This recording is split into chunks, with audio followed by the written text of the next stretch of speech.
Resume my recording. Yeah.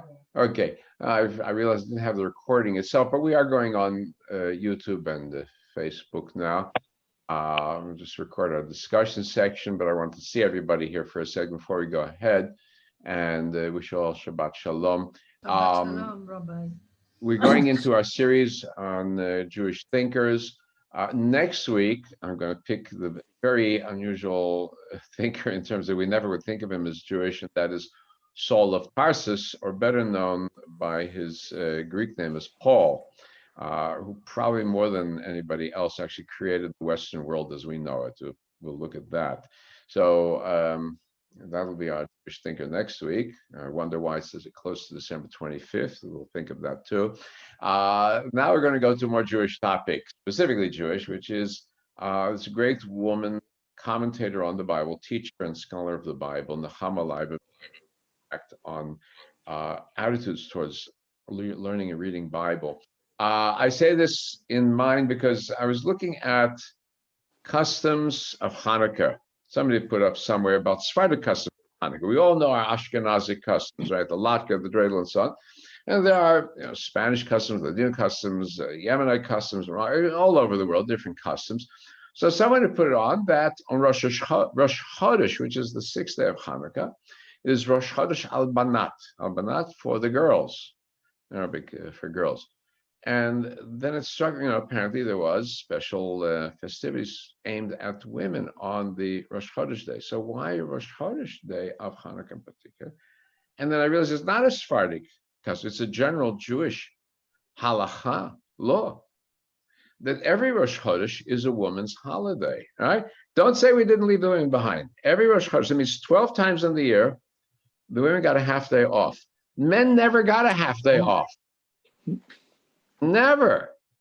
The women got the half day off. There's no day in the Jewish year, except for Shabbat, which both men and women have off, that men have off. Right? That's it. But women have half day off once every month. So why Rosh Chodesh? Very easy. Women are on a lunar cycle. The woman's body is comparable to a lunar cycle, approximately 29-day cycle. The moon is a 29-day cycle. So it's very easy to identify the moon as feminine. And so with the rebirth of the moon, Chodesh, when you see the sliver of the moon, regeneration of the woman during her cycle. So there's something in that sense. But the rabbis tied in even more deeply, and they say that who is it that has protected Judaism over the years, if not the women? And they go to the story of the Exodus. And they go to the story of the golden calf. And who is it that give the money and put the golden calf together? It's the men. It says the men steal their women's jewelry to make the golden calf. The women didn't give it. The men stole it. So who is liable? The men. Who are rewarded then? The women. Right? Very important thought. So now, okay. Although we don't know much about it, why don't we know about it? Because I guess the men who were teaching Torah didn't want their wives to know because they wanted somebody to give them the coffee the other half of the day. That's what I suspect. Yeah, okay. But it's there. It's there. By the way, among Samaritan Jews, also, when the woman has her monthly period, there they do 1 week separation. General Jewish law is 14-day, but much lighter. Whereas the Samaritan separation is absolute separation. The woman moves into women's quarters. Well, I talked to a Samaritan woman. She explained to me that is the woman's holiday. That 1 week she's not allowed to work in the house. Guess who has to work? Because she's impure. The husband has to do all the work in the house. And the women get together and have their own parties. Mm-hmm. The men aren't allowed. Yeah. All right. So a lot of Asian societies where we think, gee, they're male-oriented societies, there are two separate societies side by side. There's a men's society and a women's society. And in the best of things, the two societies mesh and blend well. That's the ideal. So now let's look at the idea of Torah and studying Torah. So I'm going to go back to my screen and pick up from here. Go back to, let me open up now, about this very fascinating teacher of Torah. Open up. Open up here. I'm going to move it around the screen a second to get these screens to behave. All right, we'll just introduce it to you and enlarge it for us. And this is Nechamah Leibowitz. She was one of the premier teachers of Bible in the 20th century to all Israeli teachers. And then from that, it came out to certainly the traditional Orthodox school world, not the ultra-Orthodox, but let's say the mainstream Orthodox, and also conservative reform. That impact on the study of Torah. And in what sense? So personally, I'd met her as a student. I was in her class at Hebrew University. It was a course that she gave for American students on Rashi and his methods. I was back in 1969. And then later on, when I lived in Israel, I ran a program for Jewish studies at Beit Berl at the Histadrut, for the Histadrut, the labor union. One of my guest lectures, I had her as one of my guest lectures, and she gave a wonderful talk about teaching math and using the Bible story of Rebecca at the well to teach math to her kids.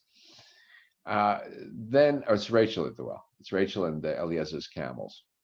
I also had her equally famous brother, Professor Dr. Yeshayahu Leibowitz, as an instructor. He's a little more known as a gadfly, a very strict Orthodox scholar who was one of his great, brilliant, typical 7 doctorates.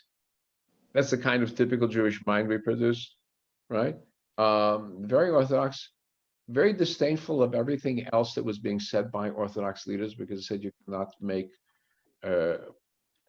statements about God. You cannot really make statements about belief. Very, very tight, very strict in the lines of Maimonides. So anyway, back to Nechamah Leibowitz, classical Yeke. When I say Yeke, you know, the German Jew. Not that she was from Germany, but it's the style of the German Jew. The decorum was always important. Americans in class are always chewing gum. So she would say to the students in classical biblical Hebrew, Lo la'alot gerah. So those of you who know your Bible, you know that it means la'alot gerah is the definition of a kosher cow, right? That brings up its cud. So, right? If you're chewing your cud, you're a cow. Don't chew cud in my class. All right. So, and another thing, classical of the period, and this is her appearance. Let's see if I can get this to. Are people allowed to smoke in her classes? In her class? I remember back in those days, there was smoking in classes all the time. And if you can't chew gum, why can you smoke? That's how I see it. You know, interesting. I don't think anybody smoked in class. I'm trying to think if in any Israeli university anybody ever smoked. I don't think in class, no. But outside of class, people smoke like a locomotive, steam locomotive, constantly. Like a forest fire. Yeah. But they would smoke just for the French gauloise. There's little small cigarettes. That was the kind of smoke. They had an Israeli version of Camel. I'm not sure. It was a European edition of Camel that they smoked also. No, constantly. I don't know if they smoke anything today anymore. Anyway, so here you see those cigarettes were terrible. They were very strong. What? Those Gauloises. They were Gauloises, yeah. They're very tough, right? Oh. No filter, right? They had no filter. No filter. Filter, that's for wimps. Yeah. Sabonim. That's for the American soapies. That's how they call the Americans. So anyway, she's in her typical costume here as a young teacher, the beret. So very typical. If you ever see any pictures of any of the German Jewish exiles, they're wearing the beret. Here she is as an same beret. By the way, she didn't change her fashion. She couldn't care less about fashion. You know, that was her style. Okay, so now we go back to her. I'll move on. Let me move the screen down a little bit here. Well, what happened here? There we go. Okay. So how does he play with the screen? Now what's it doing to me? Oh my God. Okay. So, born in Riga, Latvia. As I said, she wasn't born in in Germany proper, but Riga, Latvia, the Jews were very much under the German cultural influence, as were Jews all over East Europe. By the way, I was in Germany in mid 80s, met with representatives of the German Foreign Ministry, and they were crying about the loss of the Jews because Jews were the vehicle for the promotion of German culture and civilization throughout the world, and they lost them. All right, so that's what happens when you get rid of your Jews. You lose your most valuable entity. Anyway, so exposed to Jewish in general, which meant German culture. In 1919, family moved to Berlin. There she was a young teacher, wrote articles, and studied for a doctorate at the University of Marburg on techniques in the translation of German Jewish biblical translations. All right, you could get very sophisticated topics in German universities. Her family was very Zionist, and so they moved to Israel in the early 30s. Before things got bad, they moved to Israel. And there she became a teacher to the teachers. She traveled around the country in buses and taxis, teaching Bible and commentary to teachers, new immigrants, soldiers, kibbutzniks, thousands of ordinary people. She was originally a teacher at the Religious Zionist Teachers Seminary, and then starting in 1957, she got an appointment at Tel Aviv University, and by 1968 got a full professorship. That's a big deal. What does it mean by that? In the US, after a few years, you're a professor. It's easy to be a professor. You don't have to do much. You hang around, you move up the ranks, and that's it. Not in the European system, the Israeli system built on the European system. The only time you become a professor is when another professor is in the next world. Right? Only a few professors at a time. You are marze bachir, lecturer, senior lecturer. To become professor, it's a pain. Like docent, privat docent, you become professor ordinaire of the official professor. It's a long haul. So she became full professor. That's a big deal. Also then taught at Hebrew University. Like I said, I had her for a class, prizes in the course of her life.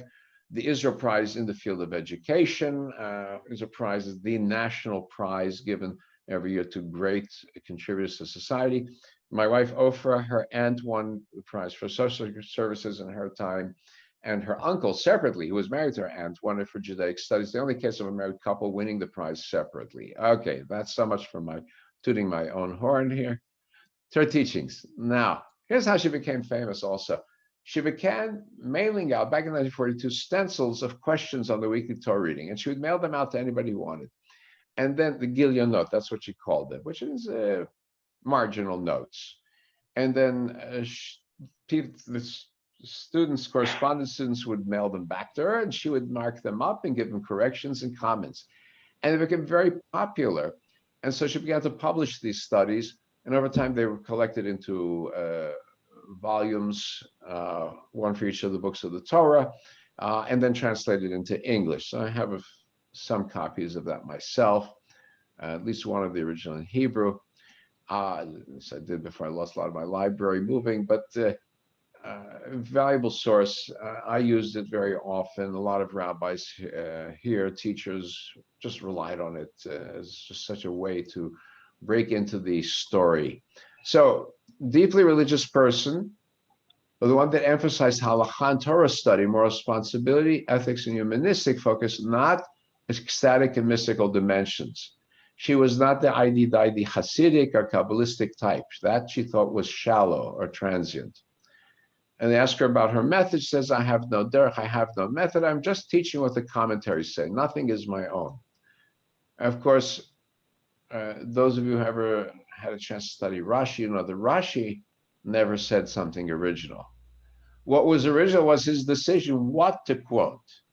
And that's how he shaped classic understanding of Chumash. So it's not so much what you say, it's when you pick what's somebody else's, you're really being original.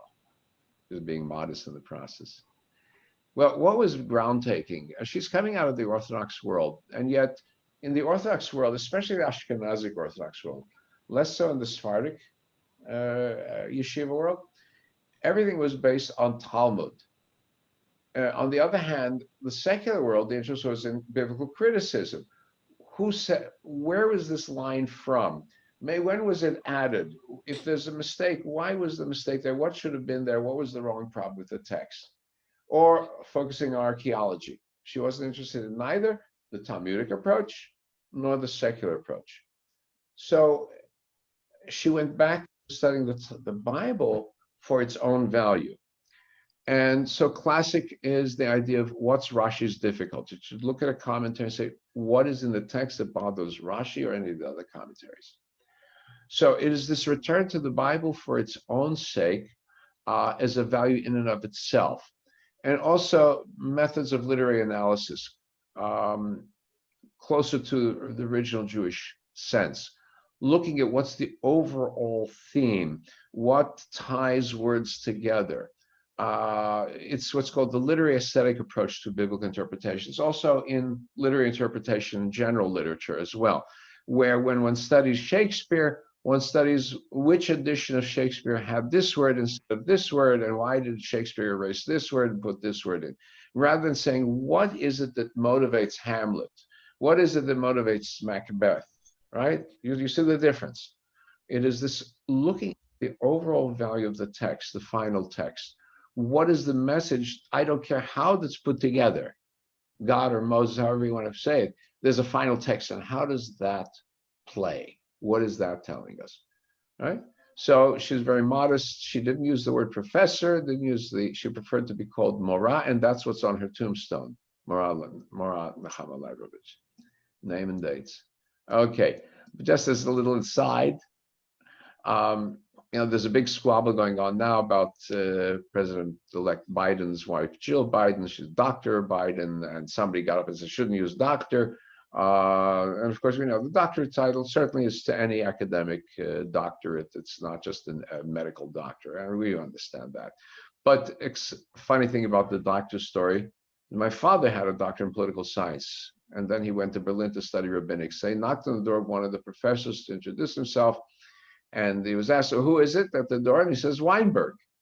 And so the answer by the professor was, you may not say Weinberg, you must say Dr. Weinberg. You can only say Weinberg when you're famous, right? A Leibowitz is a Leibowitz, doesn't need the doctorate, right? Well, as a young student, he needed a doctorate. That's true of all of us, right? We use the doctorate when we're not important. When we're really important, we don't need it. We don't need the titles. All right, so now. Who says Dr. Einstein? It's Einstein. Huh? It's Exactly, exactly. Dr. Einstein. That's right. And now as a feminist, Don't as a people woman. say Dr. Kissinger? That's right. That's right. Right? Why did we have an uproar when it's Dr. Kissinger? But when it's a woman, we have an uproar. Yeah, because somebody was looking for something to shoot down. You know, He's that's the an game. uneducated That's the boob name of the who game.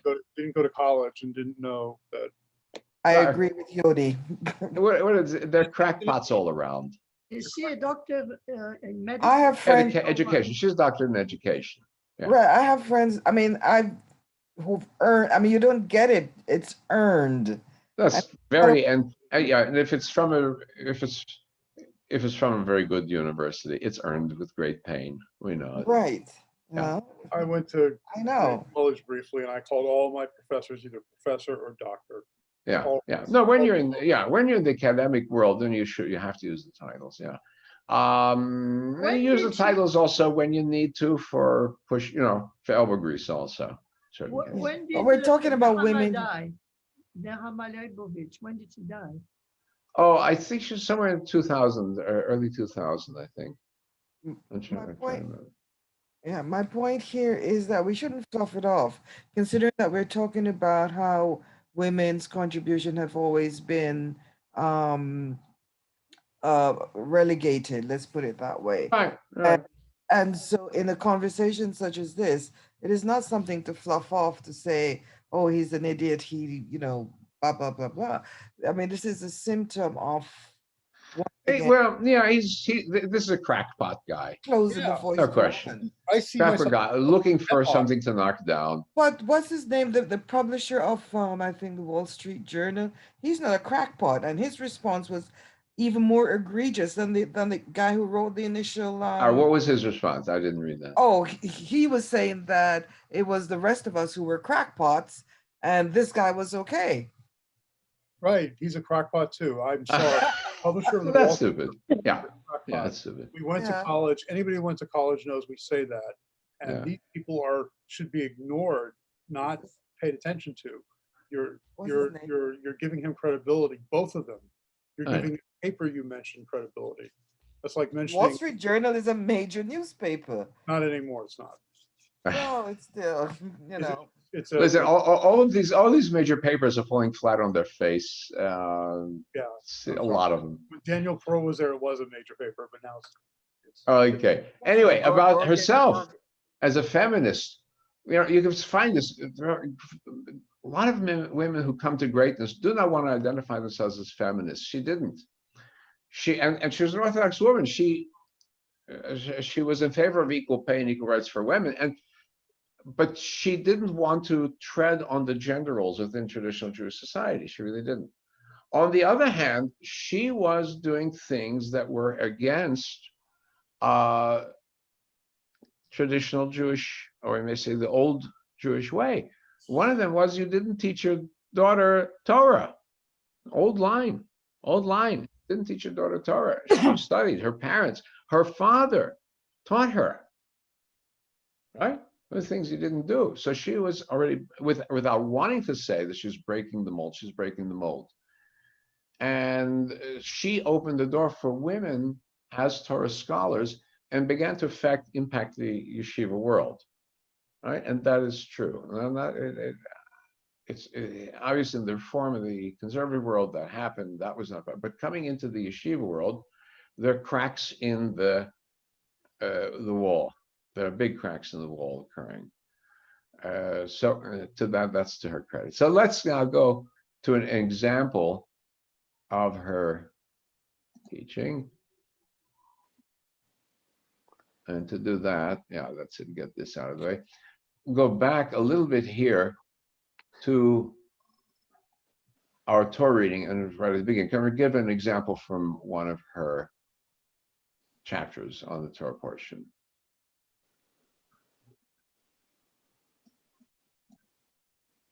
So Joseph interprets the dream.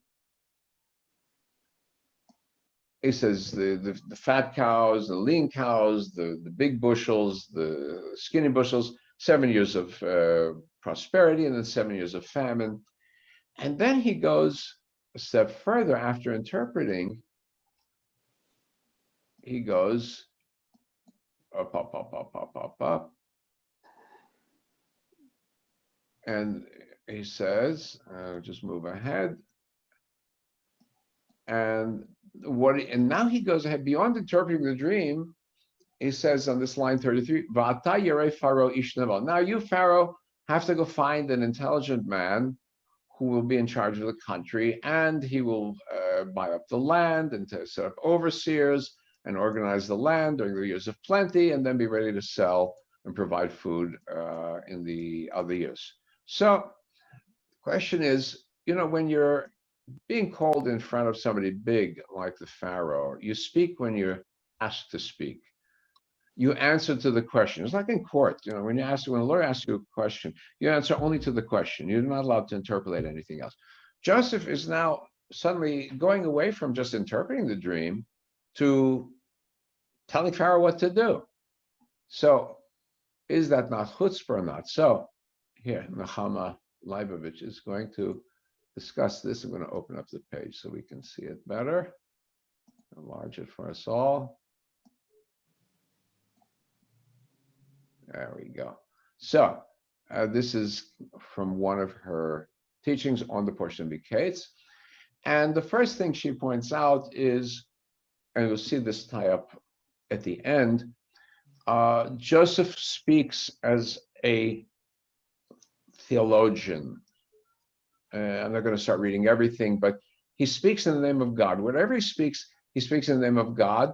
So she points out that as Joseph speaks to Pharaoh, explaining the dream to Pharaoh, he repeats what God is about to do is declared to Pharaoh. What God is about to do, he has shown to Pharaoh, is because this thing is established by God, and God will shortly bring it to pass. She's pointing out that 4 times Joseph repeats about God declaring, God explaining He says, God, the doer, the declarer, the shower, and the bringer to pass. What Joseph is emphasizing is that he's not the interpreter of the dream. God is the interpreter of the dream. God is the source of the dream. God is merely giving him the understanding. Whereas the magicians of Pharaoh are in their day scientists of their day. They're trying their tools and their techniques. They cannot come with all the tools and techniques to an understanding. Only Joseph can have the understanding because he's got direct pipeline to the Holy One. All truth comes from God, right? This is how the Bible is trying to portray this as a distinction between the world of the technician, which is the magician of Pharaoh, the world of the prophet, the one who's imbued with God's wisdom. Okay, which is what he tells the butcher and the baker, right? And the candlestick, right? It's the baker and the butler, right? In prison. It's not my dream. It's not my interpretation. It is from God that I understand these things. Right? That's what we're trying to understand here. So, as I said, what bothers her and doesn't just bother her, she shows that the commentators are bothered by it. Is how does Joseph, who is just a slave, I'll pull the page up in front of you, you can see, is just a simple slave. How can he dare offer advice unasked to Pharaoh? So the commentators try to clarify this. How is it that he gets away with it? So Nachmanides, and I just have a little note, I put some side notes on the bottom for us, she points out, because she's going to bring in different commentators. Moshe ben Nachman, right, around 1194 to 1270, Barcelona. He is served, right? And so notice what he's trying to say. It's not his own advice. How do I know this is not his own advice? Had he, it's rather, he says, it's part and parcel of the dream's interpretation. And he looks at the verse, all the plenty shall be forgotten, plenty shall not be known. It could not be known that they'd eaten them, they're still ill-favored. In other words, what he's reading, what Nachmanides is reading from this is that they eat, they just don't really look good. It's not they have nothing to eat, they just don't look good. It says, it indicates there'll be something from this. What does it mean that there'll be something from this? Rashi, and he knocks Rashi's position. This says everything shall be forgotten. This is nothing. He says, no, it's not that there's nothing. Wait. So Nachmanides says that from this, it is clear that Joseph is continuing to interpret the dream. There's the fact that he's saying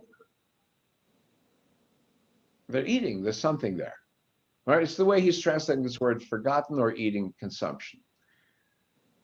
So Joseph is not really offering his own advice. He's continuing to interpret the dream so that the fat years will provide sustenance for the lean years. And how? And that's how. And he's just following up, right? And then she goes in to another commentator. It's a Rabbi Mecklenburg, a little bit more contemporary, 1800s, Ktava Kabbalah. Notice where she's pulling sources. I'm just pulling these. I put these little notes on the side so you can see how she's being very eclectic in her sources. This one on the top, a commentator on Rashi, trying to explain Rashi, Eliyahu Mizrahi, around 1450, 1520. You can see her style, pulling in from different sources, as many different sources as possible, and bringing, in a kind of Talmudic style, you bring in one idea from one source, you have a criticism, you bring in another one that supports it or undermines it, you bring in another one that responds to it. That's a Talmudic style of discourse that she is applying here now to the analysis of Torah. So this commentator, Yaakov Mecklenburg, it's early 1800s, he's following Nachmanides that it is just Joseph's advice, but not based on the words there's something left over. He's going from another interpretation. and he looks at an excess word. He says, Pharaoh's talking about the dream at the end of the first verse, and Pharaoh woke, and also when he's retelling the word, and I woke. So what does it matter to us whether he's awoke or not? You obviously wake up from a dream. Why emphasize being awake? Being awake in the dream itself and being awake in the retelling of the dream. So Joseph understands from this that it was Pharaoh's duty to arouse himself. Waking up is not just the fact that he woke himself, but it's a message to Pharaoh to wake up. That's how Mecklenburg interprets it. And she's bringing this. It is, Pharaoh, you will now wake up. In other words, you're going to take action. That's the interpretation. So now the taking action is to do X, Y, Z. Okay. And now she's brought that commentator, and now she's going to reject the commentary. Right? This is a good commentary, but the wording doesn't really match it. Right? Here's a slide. I brought the critique. I brought the challenge to the critique. I brought a spot supported the critique. I'm now going to critique that critique. Right? Talmudic style. So the wording precludes such an interpretation. No, she says, wait a minute, but it's not worded right that way. Because then Joseph says, after the dream sequence, it says, now therefore let Pharaoh see. The word now, when he finished saying fat years and lean years, feast and famine, he adds the word, and now let Pharaoh see. Completely new theme. It's not continuation. This is what you have to do at all. And so he goes ahead and says, wait a minute. And the truth is that if you really read the commentators, you see there's no real connection directly between the details of Joseph's plan, the overseers and the storage, and that of saying that there would be some food left over. And even as she says, well, now she goes back to Nachmanides, who says, well, even Nachmanides recognizes that his explanation was not strong. Right? She's playing one against the other. Then she's playing a commentator, Nachmanides against himself.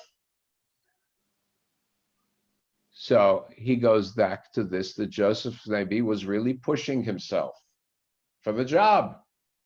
Nachmanides himself says, well, maybe Joseph really was pushing himself, right? Because Joseph says here, he says all of this in order that, by appoint the wise man, appoint overseers, appoint administrators, so that Pharaoh would select him, as the quotation is, the eyes of the wise man are in his head. In other words, you foresee things, you know what has to be done, you're going to put yourself in the spot.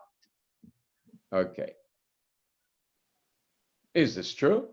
Wait a minute. Okay. So now she's got Nachmanides, she's pinned Nachmanides to the point where Nachmanides admits that his explanation wasn't good enough. He goes back to say, yeah, well, maybe really Joseph did push himself into this job. And now she's going to knock it. It's hardly plausible to imagine the man who was at pains to insist, even in the dungeon, that he was no magician and that any wisdom came from God, right? How could he then be the one to push himself on Pharaoh, right? And to push himself, say, I'm that man. He says, no, really what's happening, Joseph merely says what should be done. He's not pushing himself. It is Pharaoh who's now pushing him. Why? How do we see this?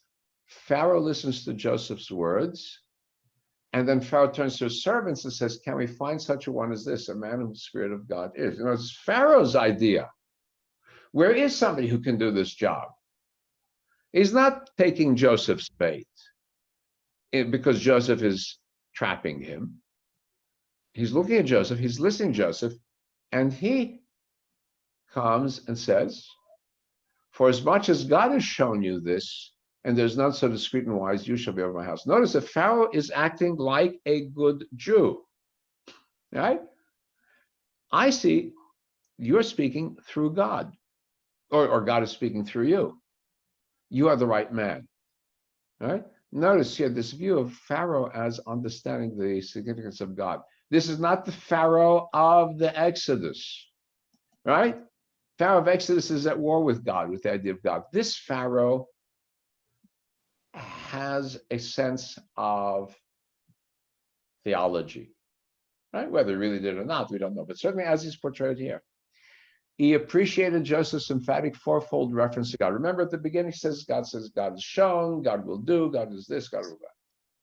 It's not Joseph's hint, but it's Joseph's reference to God, that he senses that this man is speaking from a higher position to begin with. Right? It's not that he's trying to interpret the dreams. This was the difference between magicians of Egypt and her wise men and Joseph, discreet and wise, who received his wisdom and accepted that it came from God. He did not say, I am brilliant. He says, I'm merely a tool, pipeline for God. So she's driving in against Nachmanides, right? He's not really hinting. Pharaoh now, after he says, then he emphasizes again, I have set, later on, another few lines down, he says, I have set you over all the land of Egypt. Second time, because he already said that. And so one of the commentators here from Spain, Astruc, maybe Joseph didn't really believe his ears. That's what she's adding here, over here. Maybe Joseph didn't really believe his ears.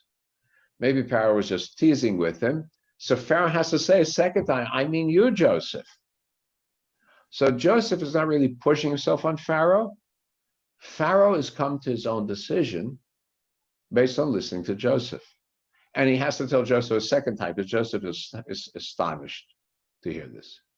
And then he says it a second time. Okay, so now we go back to this.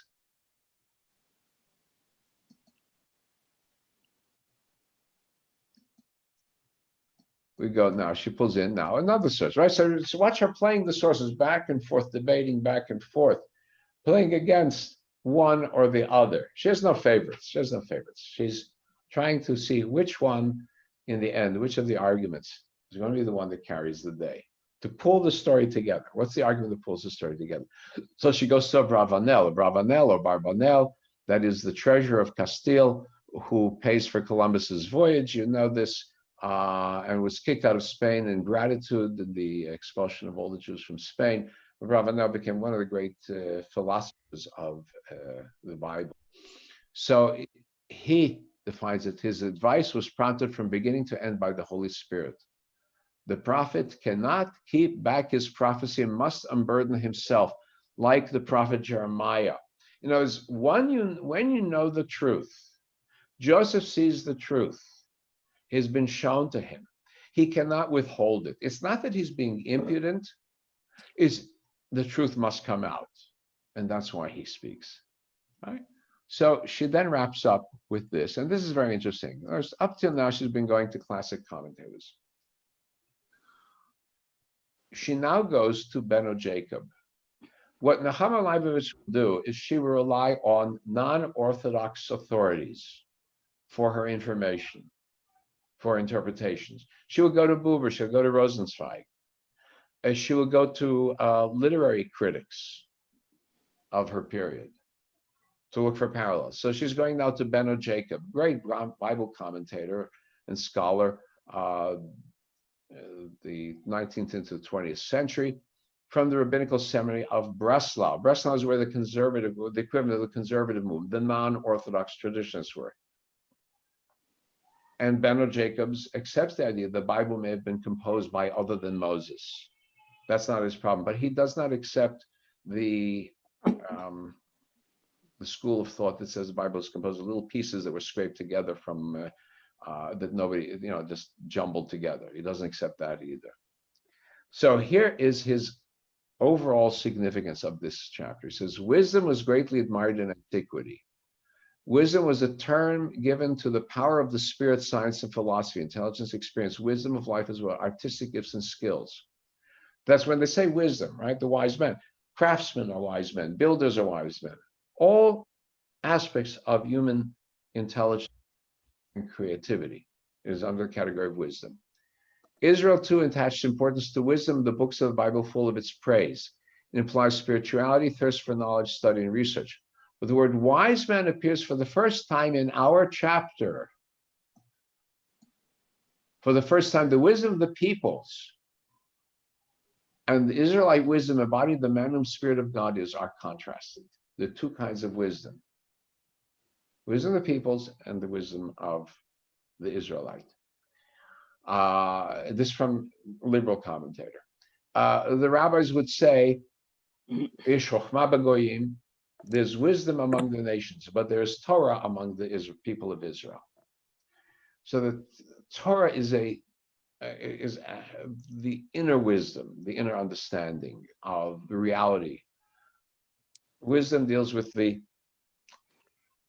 phenomena, that which we see and feel. Torah wisdom, spiritual wisdom, tries to see what is beyond the phenomenon, what's called the noumena, that which is underlying all reality. That's the intent. So he said the first time wisdom is used in the story of Joseph. Right? So that now for her sums up. So you can see how she's done a Talmudic method using biblical commentators, piling one against the other, back, forth, from different sources, and being willing to go to non-Orthodox commentators for their position. Okay, so that's greatness. That's the greatness of Nechamah Leibowitz. Okay, I hope you're able to follow it. I'm going to post this up later on so you can actually read the text here. I'll get it posted for all of you. Any questions? Her modesty, in the commentator she's quoting, they say "I believe," or "in my opinion." She never seems to use the word "I." And yeah, she's very careful, right? She says, and you saw from that quote that I found that she said, well, I never have an opinion. I'm just quoting the commentators. But the genius is you pick who you quote, and in the process of picking who you quote, you really make your case. Right. That gives her the credibility of all her commentators. Right. One of the classic ideas, very, very, very much so, Jewish writers throughout history, scholars, never, I can't say never, but rarely said "I say." They're merely quoting texts. It's always quoting texts. We always go back to the text. It is how we quote our text and how we interpret the text, but it's always our authorities from the text. The only great scholar who did not give us the quotes from the text, and he suffered for it, was Maimonides. Because in his great work on Jewish law, the Mishnah Torah, he said, "Hey, you have the Bible, you only need the final decision. You don't need anything else in between. And so I'm going to give you the final decisions." And basically what he wrote was a Jew does this, Jew does this. He never referenced his sources. And for this, his book was never accepted. Whereas, and later on he says, I should have shown my sources. Because if you're saying "I say," you don't have weight. One of the arguments in the New Testament, the quote where Jesus says, "I say," you have heard it said, but I say, is the reaction of the Pharisees, the non-Jesus people, to the idea that he speaks with authority, that he speaks as if he's the authority. In the eyes of the audience of the New Testament, this is great. In the eyes of the Jewish thinkers of his day, this is terrible. We're always interpreting. If we have facts in front of us, we're interpreting them. We are not trying to be original. We are original in our interpretation, but if we don't have the text, we don't have weight. We don't have the ground under us. And that is classic of Jewish thinking. Okay. Any others? Okay. So listen, I wish everybody a good day, a good Shabbos. Okay. And no Jewish holidays coming up. Christmas Day, you can watch You can do Chinese takeout. Yeah. That's all you can do. Another thing, by the way, We're gonna play cards. carton. Yeah, old Jewish custom. It's Yiddish name for Christmas was During the Nittelnacht. Inquisition, During the Nit- Inquisition, Huh? like they did during the Inquisition. Yeah. So it turns out, the Nittelnacht was an old Jewish name because Jews didn't want to say Christmas because that's from taking Christ and didn't want to use that term to apply to Jesus. You'll see Jews will use Xmas, right? It's hard for us to say it. I think in courtesy to our Christian neighbors, we would say Christmas, but we would say Nittelnacht. Nittel coming from the Latin birth, the night of birth, Natal, right? And it would be marked by playing cards all night long. There you go. Yeah. That was how we marked it. And the modern version is Chinese takeout and Yeah. reruns of old movies. We can't even go and eat in a Chinese restaurant today. Yeah. No. Or can't even eat outside a Chinese restaurant. No. So Maybe it's the Chinese day- takeout. Maybe the Uh, days are gonna be open. Okay. So anybody, you want to carry on after this? Anybody want to carry on the discussion afterwards? Or if not, I'll close down. Shabbat Shalom, Rabbi. Okay, we'll call Yeah. Shabbat Shalom to Shalom, everybody. everyone. Shabbat Okay, shalom. and everybody be Shabbat shalom, well. everybody. Okay. Shabbat shalom, Rebbe. Shabbat Shalom. Shabbat Shalom. Shabbat shalom.